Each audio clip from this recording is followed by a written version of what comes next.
രസമുണ്ട് പൂളൊക്കെ.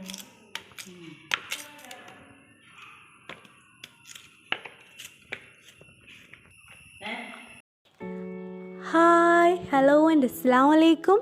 Welcome back to our channel. അപ്പോൾ ഇന്ന് നമ്മൾ ഉണ്ടാക്കാൻ പോകുന്നത് നല്ല സൂപ്പറായിട്ടുള്ള പൂളയും ബീഫുമാണ്. പക്ഷേ ഇതിലൊരു വ്യത്യാസമുണ്ട്. നമ്മളിതിൽ ബീഫ് ഇല്ലാതെയാണ് പൂള ഉണ്ടാക്കുന്നത്. അപ്പോൾ നമുക്ക് നല്ല നാടൻ പൂള കിട്ടിയിട്ടുണ്ട്. നമ്മൾ വീട്ടിൽ തന്നെ ഉണ്ടാക്കിയെടുത്തതാണ്. അപ്പോൾ ഇത് നമ്മുടെ ചാട് കൊടുക്കെ കഴിക്കാൻ പറ്റുന്ന നല്ലൊരു അഡാർ ഐറ്റം തന്നെയാണ്. അപ്പോൾ ഞങ്ങൾക്ക് കണ്ടാലറിയാം എത്രത്തോളം ഇത് ഫ്രഷ് ആണെന്ന്. അപ്പോൾ അത് നമ്മളിതിങ്ങനെ കുനുകുനാന്നിങ്ങനെ അരിഞ്ഞെടുക്കണം. ഭയങ്കരമായിട്ട് കുനുകുന ആക്കണ്ട, നമ്മളിങ്ങനെ ഇങ്ങനെ ചോപ്പ് ചെയ്ത് എടുക്കണം. അപ്പോൾ നമുക്കിതൊക്കെ ഇങ്ങനെ കട്ട് ചെയ്തെടുക്കാം. പിന്നെ ഇതിൽ നല്ല ഡിഫറൻസ് ഉണ്ട് കേട്ടോ. ആ ടേസ്റ്റ് സെയിം ആണെങ്കിലും ഉണ്ടാക്കുന്നത് നമുക്കത് പെട്ടെന്ന് ഉണ്ടാക്കിയെടുക്കാനായിട്ട് പറ്റും. അപ്പോൾ ഈ ഒരു വെള്ളമാണ് ഇതിന് വേണ്ടത്. ഇത് നമ്മൾ ബീഫ് വേവിച്ച വെള്ളമാണ്. നമ്മൾ ബിരിയാണി ഉണ്ടാക്കുമ്പോൾ അതിൽ വെള്ളം ബീഫും പിന്നെ കുരുമുളക് പൊടിയും ഗരം മസാല ഒക്കെ ഇട്ടിട്ട് വേവിച്ച ആ വെള്ളത്തിലാണ് നമ്മളിത് ഉണ്ടാക്കുന്നത്. പിന്നെ നമ്മളിതിൽ മീറ്റ് മസാലയാണ് ഇടുന്നത്. അപ്പോൾ നമ്മളതെങ്ങനെ ഉണ്ടാക്കാമെന്ന് കാണാം. അപ്പോൾ ഇതിൽ നമ്മൾ വേവിക്കുമ്പോൾ ബീഫ് ഇട്ടിട്ട് അതിൽ ഗരം മസാല കുരുമുളക് പൊടി അതും മാത്രമേ ഇട്ടിട്ടുണ്ടായിരുന്നുള്ളൂ. ഇനി നമ്മളിത് നന്നായിട്ട് പൂളിട്ടിട്ട് അങ്ങോട്ട് മിക്സാക്കി കൊടുക്കുക. അതിൽ ആവശ്യത്തിനുള്ള മീറ്റ് മസാല ഇട്ടിട്ട് അങ്ങോട്ട് നന്നായിട്ട് മിക്സാക്കി കൊടുക്കുക.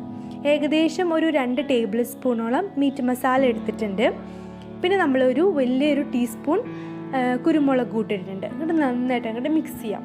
അത്യാവശ്യം നല്ല സ്പൈസി ആയിട്ടുള്ളൊരു മസാലയാണ് ഇതിനുള്ളത്. നമുക്ക് ബീഫ് ഇല്ലെങ്കിലും ബീഫിൻ്റെ അതേ ടേസ്റ്റിൽ നമുക്ക് ഈ ഒരു മസാല ഉണ്ടാക്കിയെടുക്കാനായിട്ട് പറ്റും. അപ്പോൾ നന്നായിട്ട് അങ്ങോട്ട് മിക്സാക്കി എടുക്കാം. അപ്പോൾ നമ്മളിതിന് എക്സ്ട്രാ അതിൽ കുറച്ച് വെള്ളം ആഡ് ചെയ്യുന്നുള്ളൂ. ഫുള്ള് ഈ ബീഫിൻ്റെ വെള്ളത്തിലാണ് ഇത് വേവിച്ച് വയ്ക്കുന്നത്. അപ്പോൾ നമുക്ക് ബീഫിൻ്റെ അതേ സെയിം ടേസ്റ്റ് കിട്ടുകയും ചെയ്യും, നമുക്ക് ബീഫ് ഇല്ലാതെ ഉണ്ടാക്കുകയും ചെയ്യാം. നമ്മളിതിലേക്ക് ആവശ്യത്തിനുള്ള ഉപ്പിട്ട് കൊടുക്കുക. നമ്മൾ ബീഫ് വേവിക്കുമ്പോൾ ഉപ്പിട്ടിട്ടുണ്ടായിരുന്നു, എന്നാലും കുറച്ചുകൂടി ഇട്ട് കൊടുക്കാം. പിന്നെ ഒരു അര ഗ്ലാസ് വേണ്ട, ഒരു 1/4 ഗ്ലാസ് വെള്ളം ഒഴിച്ചിട്ട് അങ്ങോട്ട് മിക്സ് ആക്കി എടുക്കാം.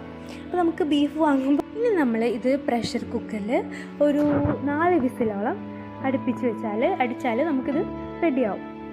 അപ്പോൾ നമ്മുടെ അടിപൊളി നമ്മുടെ പൂളയും ബീഫില്ലാത്ത പൂള റെഡി ആയിട്ടുണ്ട്. നമ്മളിതിനൊരു സ്പെഷ്യൽ ടേസ്റ്റ് കിട്ടാൻ വേണ്ടിയിട്ട് നമ്മൾ കുറച്ച് പച്ച വെളിച്ചെണ്ണയും കുറച്ച് കറിവേപ്പിലയും കൂടി ഇട്ടിട്ടുണ്ട്. നിരടി കൊടുത്തിട്ട് പിന്നെ അതങ്ങോട്ട് മിക്സാക്കി എടുക്കാം. അപ്പോൾ നല്ല സ്മെല്ലാണ് കേട്ടോ. ഇവർ നല്ല അടിപൊളി സ്മെല്ലാണ്, നല്ല അടിപൊളി ടേസ്റ്റുമാണ്. അപ്പോൾ എന്താണെങ്കിലും ഒരു മസ്റ്റ് ട്രൈ ഐറ്റം തന്നെയാണ് നമ്മുടെ ഈ ഒരു ബീഫില്ലാത്ത ബീഫും പൂളയും. നിങ്ങൾക്ക് കണ്ടാൽ തന്നെ അറിയാം നല്ല സ്പൈസിയാണ്, നല്ല മസാലയൊക്കെ ഉണ്ട്, നല്ല ഫ്ലേവറുമാണ്. ഇങ്ങനെ നന്നായിട്ട് വെന്തുടയണം, എന്നാലും ഇതിൻ്റെ ഒരു ടേസ്റ്റ് കിട്ടുള്ളൂ. നമുക്കിത് നല്ലൊരു പാത്രത്തിലോട്ട് സെർവ് ചെയ്തിട്ട് നല്ല ചൂട് കട്ടൻ ചായയുടെ കൂടെ കഴിക്കാനായിട്ടുള്ള നല്ല സ്പെഷ്യലായിട്ടുള്ളൊരു ഐറ്റം തന്നെയാണ്.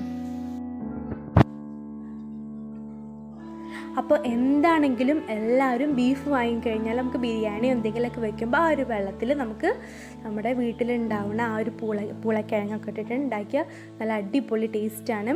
എല്ലാവരും എന്താണെങ്കിലും ട്രൈ ചെയ്ത് നോക്കണം. നമുക്ക് ബീഫ് ഇല്ലാത്തതിൻ്റെ അതേ ടേസ്റ്റിൽ കിട്ടും. അപ്പോൾ എല്ലാവർക്കും ഈ ഒരു വീഡിയോ ഇഷ്ടമായി എന്ന് വിചാരിക്കുന്നു. ഇഷ്ടപ്പെട്ടാൽ എന്നും പറയുന്ന പോലെ ലൈക്ക് ചെയ്യുക, ഷെയർ ചെയ്യുക, സബ്സ്ക്രൈബ് ചെയ്യുക. അപ്പോൾ വീണ്ടും അടുത്തൊരു വീഡിയോയിൽ വീണ്ടും കാണാം.